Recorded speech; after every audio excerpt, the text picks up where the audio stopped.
os economistas liberais mesmo, né, os liberais mais progressistas, keynesianos, coisas assim, têm um conjunto enorme de teorias do desenvolvimento. Olha, se você fizer isso, isso e isso, você vai desenvolver a economia do seu país. Tá, mas se a gente já sabe como fazer, por que a gente não faz? Porque o problema é político. Percebe? O problema é político. Por que o Brasil simplesmente não pega o que tem de melhor na literatura e não tenta aplicar? Porque é um problema político. A China consegue aplicar. Porque ela se livrou do problema político quando ela fez uma revolução. Entende? Vamos supor assim, vamos imaginar que o Lula é muito mais arrojado do que de fato ele é. Vamos supor que o Lulinha, né? E eu gosto do Lula, tenho simpatia, inclusive. Né? Mais do que a maior parte dos comunistas, inclusive. Vamos supor que o Lulinha é muito mais radical do que ele é. Vamos supor, não, o Lula vai, né? Vai romper. Né? Então agora eu vou pegar e vou montar o Ministério da Economia sem o Fernando Haddad, né? Que é o petista do INSPER. Né? Sentiu uma mágoa no peito aí, meu. Assim como eu tenho alguma simpatia com o Lula, meio que gratuita, eu tenho bastante antipatia pelo Haddad. Né? Vamos deixar assim. Pô, mas agora eles estão ali numa trinca legal. Tem o Alckmin, não é? Pô, Conversa com bastante camarada gente. Alckmin. Vamos supor assim, então o Lula encheu o Banco Central, o BNDES, os ministérios com economistas mais arrojados. E ele vai começar a botar em prática o seu plano. O que vocês acham que aconteceria? Por muito menos a Dilma caiu. Muito menos. É impossível. É impossível. Os assassinos políticos vêm, os assassinos econômicos vêm. Eles vão fazer isso. É impossível. Vamos voltar mais um pouco que eu vou falar. Por exemplo, golpe 64. Na equipe do Jango, né, tava o Celso Furtado.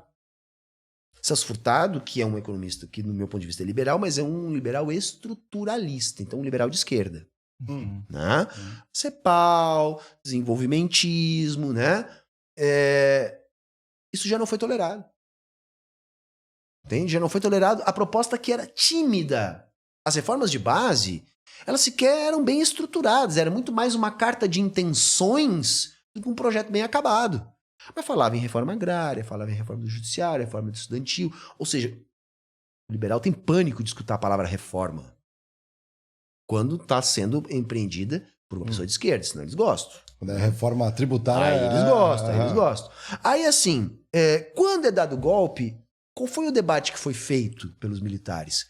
Qual linha oposta a esse desenvolvimentismo nós vamos seguir? Então tu tinha lá a linha do Campos Neto, né, que era o vô desse Campos Neto tá aí. Vou. Né? E tinha o Eugênio Goudin. O Campos Neto, ele era um defensor de uma política gradualista. Porque o liberal entende que o problema da inflação é a emissão monetária, então se você quer solucionar o problema da inflação, você para de emitir. O Campos Neto achava que você tinha que parar de emitir, mas você não podia dar um choque na economia, podia causar paralisia e tal, e fazer isso gradualmente. O Eugênio Goudin achava que tinha que produzir um choque. Mas ambos tinham a mesma visão de desenvolvimento. Mesmo na época lá do PAEG, né, no final da ditadura, que muita gente acusa de ser um período desenvolvimentista, também não era. Também não era. Porque o que a política desenvolvimentista diz? Olha, a política desenvolvimentista propõe desenvolver o país com recursos próprios. Você usa a sua moeda soberana, estabelece uma moeda soberana, manipula essa moeda, já que ela não é neutra, né, para os desenvolvimentistas, e você consegue fazer o país crescer. Não era isso que aconteceu na ditadura. Né? As grandes obras foram todas financiadas com capital estrangeiro, com um aumento de dívida externa. Não é isso que é pregado pelos desenvolvimentistas. Então vejam, se testou uma política gradualista na época, mas liberal. Quando acaba a ditadura e fica aquela crise grave de inflação, né? E depois do Sarney, que foi tipo um interregno ali para tentar restabelecer a democracia burguesa, o que a gente teve? O Collor. Qual foi a proposta econômica do Collor depois do Sarney?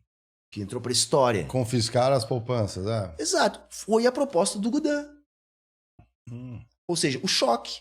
Poxa, se o problema é a emissão monetária, se não pegar uma grande parte do dinheiro que está aí e confiscar, tu acaba com a inflação. Acabou com a inflação? Só piorou. Não, porque o problema não é esse. Mas vejam, tudo que vem para defender o interesse do conservador, do capitalista, é tolerado, mesmo que seja radical.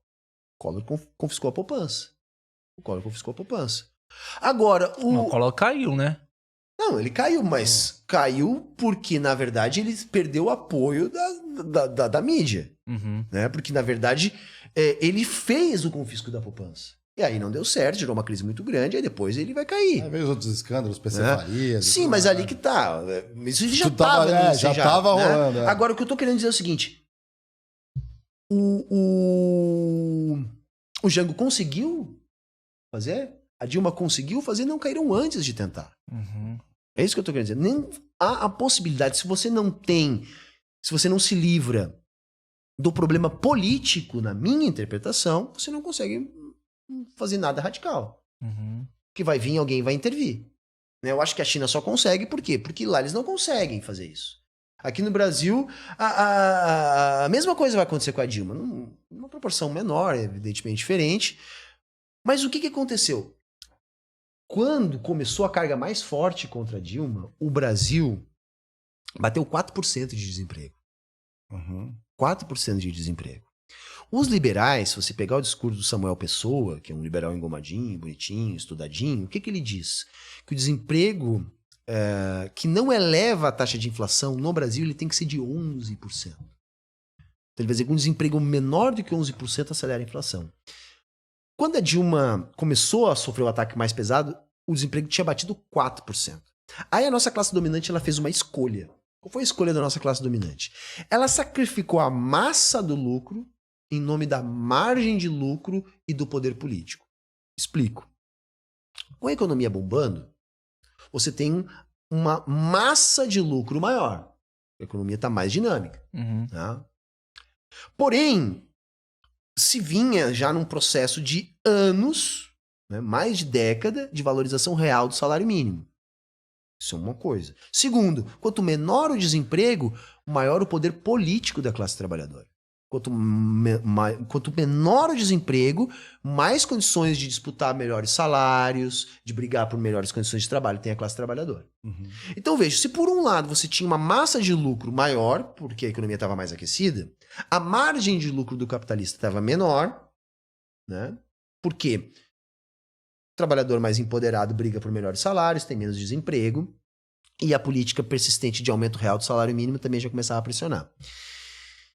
O que eles fizeram? Eles produziram a crise, na minha interpretação, para produzir desemprego.